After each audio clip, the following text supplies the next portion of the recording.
नारी सम्मान का अभियान कह रहे हैं, वह नारी सम्मान का अभियान नहीं, वह कांग्रेस कल्याण की कवायद है।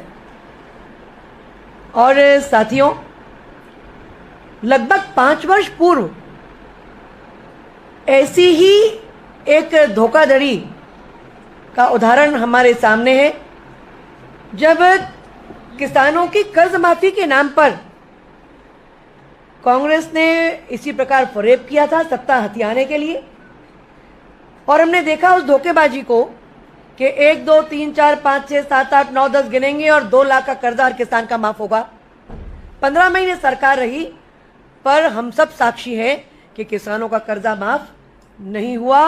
और उसी के चलते माननीय ज्योतिरादित्य सिंधिया जी वह 2 दर्जन से अधिक ऐसे जिम्मेदार और समझदार विधायक जिन्हें लगता था कि ये धोखाधड़ी जनता के साथ नहीं होना चाहिए, उन्होंने सरकार का साथ छोड़ा और भारतीय जनता पार्टी के साथ मिलकर जनता की सेवा के लिए प्रशस्त हुए।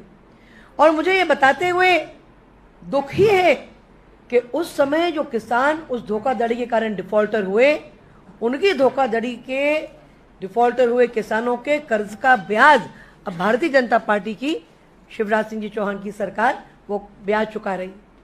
और यह भी उसी प्रकार एक और ठगी और एक और धोखा ही है, जिसमें 2 शब्द हैं, नारी और सम्मान। मित्रों, 15 महीने की कांग्रेस की सरकार के द्वेषपूर्ण रवैये से नारी तो बेचारी होती हमने देखा था। और जहां तक सम्मान का प्रश्न है, मुझे ये कहना तो नहीं चाहिए, ये शब्द मुझे अपने मुंह से बोलने में भी शोभा नहीं देते। जो टंच माल महिला को कहें, जो बेवकूफ महिला को कहें, और जो इस प्रकार के शब्द जो सुनने में और बोलने में अच्छे नहीं लगते, उसका उल्लेख एक बार नहीं बार बार अनेकों कांग्रेस के मित्र करते रहे हैं। वह क्या नारी का सम्मान करेंगे जिन्होंने जनजातीय महिलाओं के पोषण आहार के लिए दी जाने वाली राशि रोककर जनजाति बहनों के मुंह का निवाला छीना था। मित्रों, इतना ही नहीं, जो हमारी बेटियां पढ़ाई में अव्वल आती थी, उन्हें शिवराज सिंह जी की सरकार के चलते, भारतीय जनता पार्टी की सरकार के चलते लैपटॉप दिए जाते थे, मोबाइल दिए जाते थे। उनके आगे की उच्च शिक्षा के लिए उन्हें छात्रवृत्ति दी जाती थी। उस पर भी उस सरकार ने 15 महीने में डाका डाला था। मेधावी विद्यार्थी योजना बंद हुई और गांव की बेटी योजना, प्रतिभा किरण योजना, जो 60% से अधिक नंबर लाने वाली बेटियों को हम प्रोत्साहन देते थे, वह सब बंद हो गया कांग्रेस की सरकार में।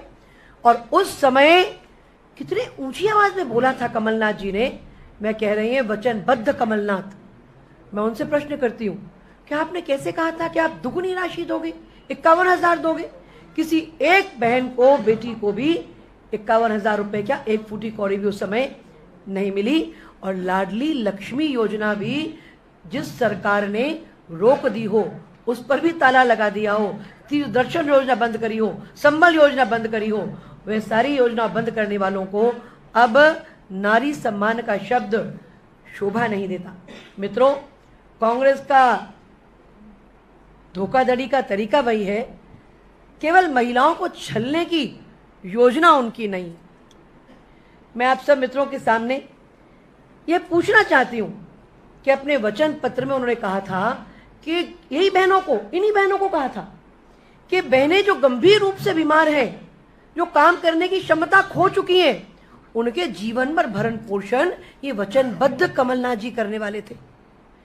मैं आपके माध्यम से उनसे पूछना चाहती हूं कि उन्होंने कहा था कि बजट का 40% बजट एक्सपेंडिचर वो महिलाओं के लिए करेंगे, बहनों के लिए करेंगे। उन्होंने ये भी कहा था कि सत्ता में आते ही ऐसा कहने वाले जो हमारे उस समय के तत्कालीन मुख्यमंत्री जी थे, उन्होंने बहनों के जीवन में भरण पोषण की बात करी, उसे बंद करा।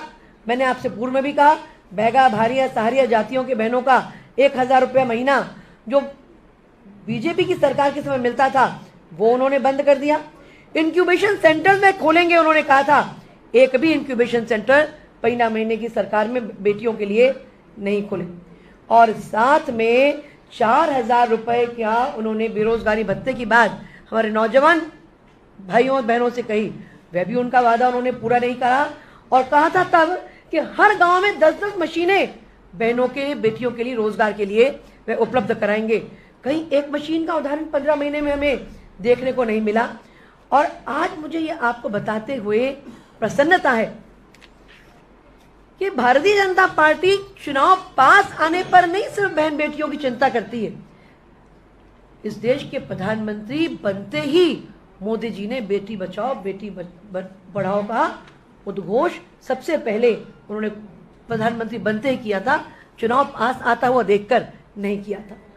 और मुख्यमंत्री कन्यादान विवाह योजना, कल्याणी विवाह योजना, निशक्तजन विवाह योजना, इसमें 1700 करोड़ से अधिक बहनों को 6,20,000 से अधिक बेटियां लाभान्वित हुई हैं और 51,000 की राशि बढ़ाकर 55,000 रुपए की राशि मुख्यमंत्री जी ने करी और जो सीधे उनके अकाउंट में कैश ही नगद दी जाएगी। और बहुत लंबी बात ना करते हुए मैं आपको केवल कुछ पैरामीटर्स आपके सामने रखना चाहूंगी कि अगर हम महिला सशक्तिकरण के कुछ ही पैरामीटर्स NFHS 5 के निकालें तो मातृ मृत्यु दर बहुत अधिक संख्या में कम हुई है। मैं कहूंगी कि लगभग 4 टाइम्स कम हुई है। शिशु मृत्यु दर 82 से घटकर 43 हुई है। और इसी प्रकार हमारा संस्थागत प्रसव जो उस समय 100 में से 26 बहनों के हॉस्पिटल में उनकी डिलीवरी होती थी, आज 100 में से 90% 70% बहनों की डिलीवरी हॉस्पिटल्स में हो रही है।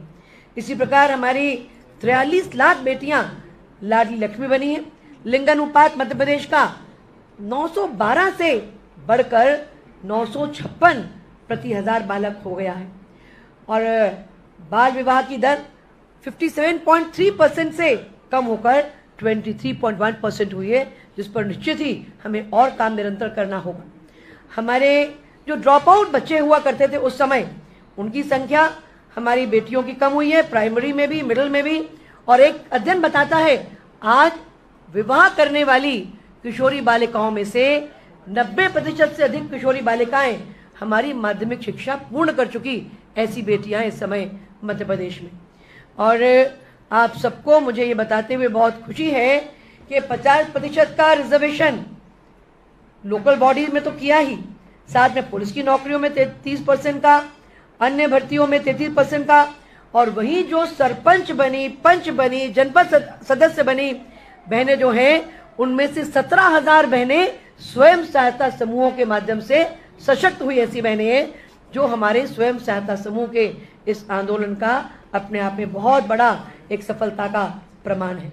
मैं अपनी बात को पूरा करते हुए इन प्रश्नों के साथ अपनी बात को पूरा करूंगी।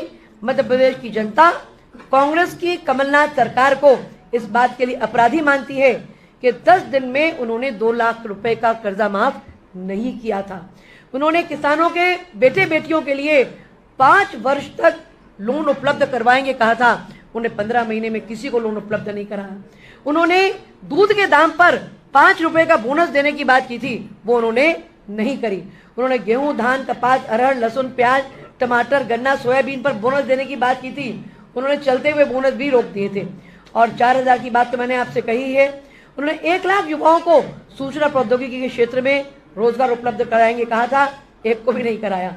उन्होंने गरीबों और किसानों को जो बिजली की उपलब्ध के बारे में कहा था सब्सिडाइज रेट पर, वह बोलते रहे, पर उसका अनुपालन 15 महीने की सरकार में सही तरीके से नहीं हो पाया।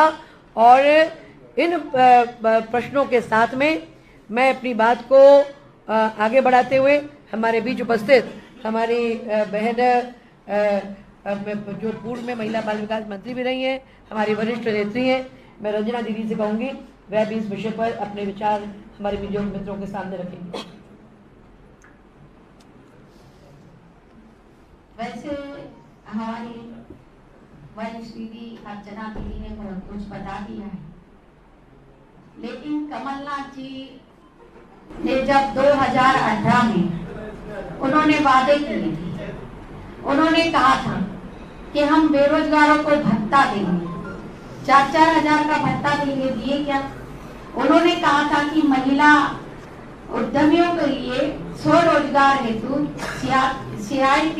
रियायती ब्याज दरों में बैंकों में ऋण देंगे। जो आजीविका मिशन की जो बहनें हैं, अभी हम लोग विकास यात्रा में गए थे तो मुझे एक ईसकपुर खेड़ी की महिलाएं मिली, अरे दीदी ये हीरो बाबू तो लूट लियो ने, ये कमलनाथ तो कपटी हमारा समूह तीतर भीतर हुई गई, समूह तीतर भीतर हो गया। लोन देने की बात कही थी, लोन नहीं दिए, लेकिन विकास यात्रा में 20 समूह को लगभग 80,50,000 रुपए एक ही विधानसभा में बटे। तो आप सोचिए कि मध्य प्रदेश में कितने आजीविका समूह की बहनों को 6-6 लाख रुपए का उनको आजीविका के लिए, उन्होंने आत्मनिर्भर बनाने के लिए माननीय मुख्यमंत्री शिवराज सिंह चौहान जी ने दिए हुए। इन्होंने कहा था कि वचन पत्र में लिखा था कि हम महिला और बालिकाओं के लिए प्रत्येक जिले में इंक्यूबेशन सेंटर खोला जाएगा, और 1.25 साल में कमलनाथ जी ने कितने इंक्यूबेशन खोले। आप देखिए ना, मैं तो एक ही बात कहूंगी कि कमलनाथ जी छल कपट ढोंग और छदम और जालसाजी के प्रतीक है, प्रतीक। और जब लाडली बहन आ गए तो इनकी जमीन हिल गई, जमीन हिल गई इनकी। कब तक शुद्ध से युद्ध करेंगे, कब तक शुद्ध से युद्ध करेंगे, कब तक भारतीय जनता पार्टी के विचारों को कांग्रेस में सम्मिलित करके और मध्य प्रदेश की आम जनता के साथ छल कपट करेंगे, कब तक करते रहेंगे।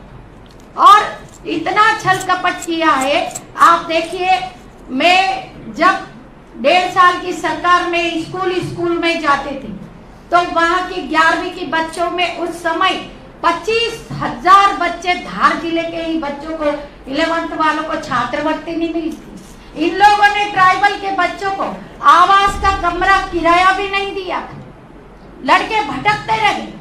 और जब एक प्रिंसिपल, इंदौर की लीड प्रिंसिपल से मैं मिली, उन्होंने कहा रंजना बच्चे बहुत परेशान हैं, कॉलेज के बच्चों का ट्राइबल का पोर्टल 1 साल बाद जून में खुला था, ट्राइबल का पोर्टल, और उस पोर्टल में राम का श्याम और श्याम का राम हो गया, और जिसका फिजिक्स सब्जेक्ट है उसका इकोनॉमिक्स हो गया, इकोनॉमिक्स की जगह फिजिक्स हो गया। पर किसी को नहीं युवाओं के बारे में चिंता थी। इन्होंने हर वर्ग के साथ छल कपट किया।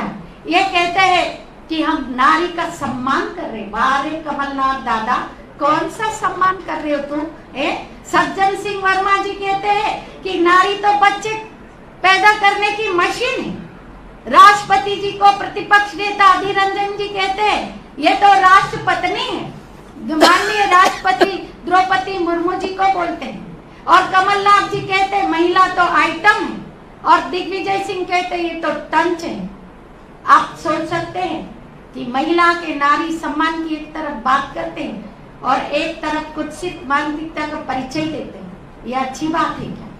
और आप खुद मध्य प्रदेश की 7.5 करोड़ जनता में आधी दुनिया महिलाओं के साथ इन्होंने छल कपट करने का काम किया है। इतनी समूह की महिला भटक गई थी, उनका समूह टूट गया था, इन्होंने लोन नहीं दिया था, इस तरह की स्थिति पैदा हुई थी। आज नारी सम्मान की बात कर रहे हैं। ट्रेन में किसने एक नाबालिग लड़की के साथ गलत व्यवहार किया था, छेड़खानी की थी? उमंग सिंगार, इनके कैबिनेट मंत्री, कितनी पत्नियां उनकी, और कितने लोगों के साथ। एक तो यही भोपाल में फांसी के साथ लगाकर मर गई, और दूसरी उन्होंने उनके खिलाफ केस कर दिया है। तो कौन सा नारी सम्मान, कौन सा नारी सम्मान की बात कर रहे कमलनाथ दादा? तुम तो नागनाथ और सापनाथ की बात कर रहे हो महिलाओं के साथ। कर रहे हैं कि नहीं कर रहे, बताइए आप। आज भी 1.5 साल के सरकार में किसान परेशान था, युवा परेशान थे, पढ़ने वाले बच्चे परेशान थे, ट्राइबल के बच्चे परेशान थे। और सबसे बड़ी बात ये कि जो 60% वाली किरण योजना में जो बच्चों को उनको छात्रवृत्ति दी जा रही थी वो भी बंद, लाली लक्ष्मी भी बंद, संबल योजना भी बंद, हर तरह की योजना उन्होंने बंद कर दी थी। और लोग दर दर की ठोकरें खाए थे। बस इनके मंत्रियों ने रास्ते में, आपको पता है कि कुक्षी का विधायक जब वो वहां पर एनवीडीए के विधायक थे और मनावर के वहां कौठी गांव में वहां की महिलाओं ने आवेदन दिया वहां की समस्याओं को लेकर के, तो कुक्षी के चंदनखेड़ी में गांव में जाकर के उस विधायक ने आवेदन को फेंक दिया और उसी क्षेत्र के रहने वाले और वहां के विधायक ने कोई समस्या का हल नहीं किया। 5,80,000 माननीय मुख्यमंत्री जी ने नर्मदा डूब प्रभावित को दिए थे। 5,80,000 कितनी बड़ी बात है। उनको पुनर्वास पे कितनी जल्दी वहां पर स्थापित किया था और हर तरह से उनको वहां पर सुविधा देने की बात कही थी। और आज भी जितने भी आज बीमार होता है तो मुख्यमंत्री स्वच्छानुदान में किसी को 1.5 लाख चाहिए तो 1 लाख, किसी को 1 चाहिए तो 90 लाख, किसी को 3 लाख चाहिए तो 2 लाख, मोबाइल के आधार पर व्हाट्सएप पर लेटर भेजते हैं, आधार कार्ड भेजते हैं, एस्टीमेट भेजते हैं और उनको पैसा दे दिए जाते हैं। तो इनकी मानसिकता महिलाओं के प्रति उचित नहीं है। लाडली बहना योजना के कारण इन्होंने इनकी जमीन खिसक गई है, इसलिए नारी सम्मान की बात कर रहे हैं, लेकिन इन्होंने नारी का कितना अपमान किया है ये पूरा प्रदेश, पूरी जनता और पूरी मातृशक्ति जानती है। इमरती दीदी, आप भी अपनी बात कहें। आज बड़े दिनों के बाद मैं अपने सभी पत्रकार भाई और बहनों के साथ मिली हूँ। मंच पर हमारे भाई आशीष जी, सभी हमारे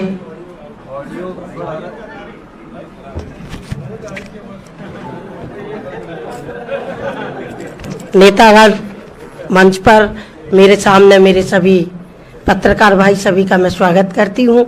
जैसा कि आपने टीवी पर देखा होगा, माननीय कमलनाथ जी ने कहा कि हम महिलाओं का सम्मान करेंगे। आप कमलनाथ जी से खुद पूछे कि आप तो पहले ये बता दो कि आपकी सरकार होते हुए हमारी बेटियां जो अच्छे नंबरों से पास हुई, कितनी बेटियों को मध्य प्रदेश में छात्रवृत्ति दी है। दूसरी बात है, जो हमारी वो तो बेटियां हैं जिनके पति कहीं एक्सीडेंट से खत्म हो जाते हैं, तो माननीय हमारे मुख्यमंत्री शिवराज सिंह चौहान 4 लाख रुपए उनको देते थे। लेकिन उनसे भी पूछिए कि आपने वो संबल योजना क्यों बंद करी, जो हमारी विधवा बहनें हो जाती थी उनको वो 4 लाख रुपए मिलते थे तो वे अपने बच्चों का पालन पोषण करते थे। ऐसा मेरे खुद की विधानसभा में हमारे एक ब्राह्मण समाज की बेटी थी, उसकी बहन छोटी माननीय मुख्यमंत्री शिवराज सिंह चौहान जी के कार्यकाल में उसने अच्छे नंबर लिए थे, तो उस लड़की को 25,000 छात्रवृत्ति दी गई थी। लेकिन उसकी छोटी बहन ने भी कहा कि मैं भी दिन रात पढ़ूंगी और मैं भी 25,000 रुपए मैं भी लेके आऊंगी। लेकिन जब कमलनाथ जी की सरकार आई तो उस बिटिया को नहीं मिले। तो हमारे सामने की बात है कि बिटिया जीते जी कुआं में गिर के खत्म हो गई थी कि मैंने तो इसलिए पढ़ाई करी थी कि मुझे इनाम मिलेगा, छात्रवृत्ति मिलेगी। और आप खुद ही सुन रहे होंगे, आप खुद ही ने सबने देखा है कि जो महिलाओं का सम्मान करने वाले, महिलाओं की सम्मान की बात करने वाले आपके सामने इमरती देवी जीती जागती बैठी है। भरी मंच से इनने कहा था कि वो आइटम है। आप बता दो, जब एक जे बहन से, बेटी से, बहू से भरी मंच से इमरती देवी से आइटम कह सकते हैं, तो ये क्या मुख्यमंत्री बनने के लायक है? इन्हें हमारी बहनें कभी भी वोट नहीं देंगे, जो कितनी कोशिश कर ले। और जो इनने अपने मुंह से शब्दों से जिस तरीके से एक नारियों का अपमान किया है, वो नारी शक्ति कभी भी इनके लिए वोट नहीं देगी। और अब कहते हैं हम ये करेंगे वो करेंगे, लेकिन आप ही बता दो कितने किसानों के कर्जा माफ करे हैं, कितनी छात्रवृत्ति दी है। हमारी बेटियों के ब्याह होते थे 21,000 रुपये हमारे माननीय मुख्यमंत्री शिवराज सिंह चौहान देते थे। कमलनाथ जी से आप पूछे कि आपने कितनी बेटियों की शादी करी है? 51,000 आपने लिख के तो दिया था कि हम 51,000 बेटी को देंगे, लेकिन आप ये बता दें कितनी बेटियों की शादी करी है? एक भी बेटी की शादी इनने कन्यादान योजना में नहीं करी है। 1.5 साल में सारी बेटियों को अपने जैसे बना माता पिता ने शादी करी है घर से, लेकिन इनने उस कन्यादान योजना को बंद कर दिया था। हमारी बहनें कई आज तक भटक रही कि हमारा बेटा हुआ है, हमारा बेटी हुई है, तो हमें लाड़ी लाडली लक्ष्मी की फायदा होना चाहिए, लेकिन आज तक एक महिला को इन लाडली लक्ष्मी योजना की कोई लाभ इनने नहीं दिया है। तो ऐसे कमलनाथ जी हैं जिनके साथ मैं रही हूँ, वो कभी महिला का सम्मान नहीं कर सकते हैं। चुनाव के लाने बड़ी बड़ी बातें कर रहे हैं, लेकिन सम्मान करना था तो जब ही करते जब ये मुख्यमंत्री थे। और एक बात और मैं बताती हूँ, आपके सामने भी पहले मैंने कहा था जब मंत्री थी कि हमारी केंद्र सरकार ने दिल्ली से हमारी महिला बाल विकास कार्यकर्ता के लिए और सहायिका के लिए कार्यकर्ता के लिए 1500 रुपये बढ़ा के दिया था कि 10,000 में 1500 रुपये और बढ़ जाएंगे तो हमारी कार्यकर्ता अच्छे से काम करेगा। लेकिन कमलनाथ जी ने वो 1500 रुपये, आप पूछ लेना, मैंने भी कमलनाथ से कहा था, वो 1500 रुपये हमारी कार्यकर्ता को नहीं दिए थे। तो यही मैं आपसे कहना चाहती हूँ कि आप उनसे पुरानी बातें पूछो कि आपने कैसे कैसे महिला का सम्मान कैसे करोगे, ये बता दो। आप तो भरी मंच से किसी महिला को आइटम कहते हो, फिर कौन सी महिला का सम्मान करते हो? शायद उनके घर में महिला है या नहीं है, कहाँ रहती हैं, कहाँ रहती हैं, ये पता ही नहीं। अगर महिला होती तो उन्हें पता चलता कि महिला का सम्मान और बेटी का सम्मान कैसे करा जाता है। धन्यवाद।